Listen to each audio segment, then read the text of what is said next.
weakening as it approaches Mexico. Yesterday, the storm scraped Jamaica as a Category 4, leaving behind a path of destruction. Thousands of people are now out of their homes. And power was knocked out for nearly 65% of customers. Let's get right over to meteorologist Peta Sherwood with the latest advisory just in. Peta.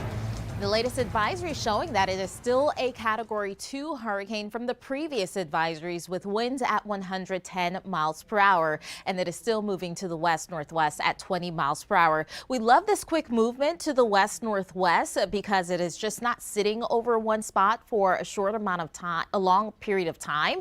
And what we do know is that it is headed towards perhaps the Yucatan Peninsula. And with this, that center of circulation a little bit more defined as well, and those hurricane warnings are in effect for areas like Cozumel as well as Tulum.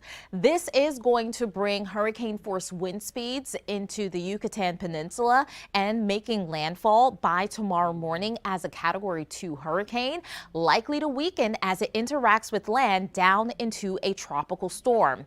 Now, we have to continue to watch this because we are expecting it to strengthen just a little bit more into a Category 1 hurricane as it moves into the Gulf of Mexico and potentially making landfall across northern Mexico or across southern Texas. This is the latest track coming in from the National Hurricane Center, and you can see that the track takes it a little bit more towards the north and a little bit more towards the east. We will continue to watch areas like Texas where flooding and storm surge will be possible there by the beginning of next week. Okay, Peta, thank you. And our coverage turning to the devastating new images of some of the hardest hit areas in Beryl's path. Janice is in the newsroom to show us. Janice. Yeah, Nicole, Beryl continuing to move west toward Mexico as other islands are now in recovery mode. The Cayman Islands getting a weaker Hurricane Beryl, but still dealing with flooding and storm surge.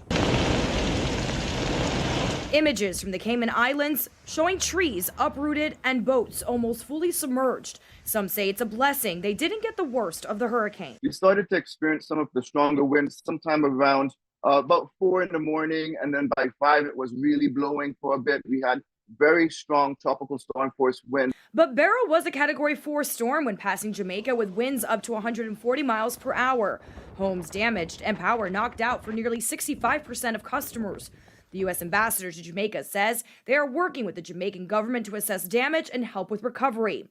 These lines seen at Montego Bay's airport with growing frustration as people waited with luggage, unsure when flights would resume. It's hot. Many say they are hungry and thirsty. Police handed out water in the heat. Jamaica's prime minister, though, saying the island was spared as it could have been much worse. We have had some roads cut off and blocked. But outside of that, I think Jamaica was spared the worst. Beryl made history by becoming the earliest Category 5 hurricane on record in the Atlantic. It was the strongest storm to impact Jamaica in over 15 years. Other islands in the Caribbean also dealing with the aftermath, with residents picking up the pieces. Beryl is expected to eventually weaken to a tropical storm after it crosses the Yucatan Peninsula, but it could re-strengthen before making landfall near the U.S.-Mexico border Monday.